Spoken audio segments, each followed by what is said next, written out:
संपूर्ण काम येत्या 10 डिसेंबरपर्यंत पूर्ण होणार असून रेल्वे पूल पाडण्याची तयारी सुरू आहे। सोमवारपासून वाहतूक वर्षभरासाठी बंद राहणार आहे। दमाणी नगरचा रेल्वे पूल 14 डिसेंबरला पाडण्यात येणार आहे।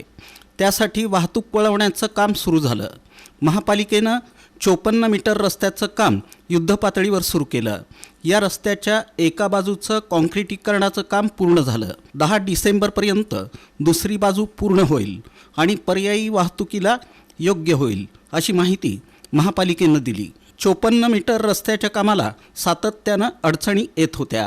अवंतीनगर रेल्वे पुलाच्या अलीकडं म्हणजेच अवंतीनगरच्या दिशेला असलेल्या रस्त्याचं काँक्रिटीकरण झालं आहे। पुलाच्या पलीकडं जागा भूसंपादित करण्यात आली नाही, त्यामुळं अडचण आली होती।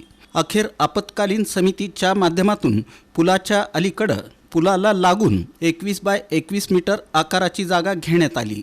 पुलाच्या बाहेर येताच या जागेतून उजव्या बाजूनं 54 मीटरच्या मुख्य रस्त्याला जाता येतं। विशेष म्हणजे पुलाच्या आतील रुंदी 21 मीटरची आहे। बाहेर आल्यानंतर हा रस्ता 54 मीटरचा होतो।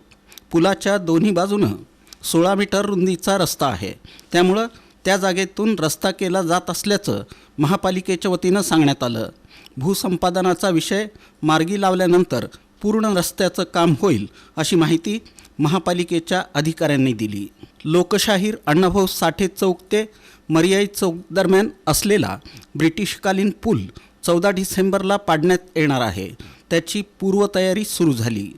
सोमवारी 8 डिसेंबरपासून या पुलावरील वाहतूक एका वर्षासाठी बंद करण्यात येणार आहे। शनिवारी राष्ट्रीय महामार्ग प्राधिकरणानं पुलाच्या खाली जाण्यासाठी मार्ग तयार केला। तिथं 2 JCBच्या सहाय्यानं कामाला सुरुवात झाली।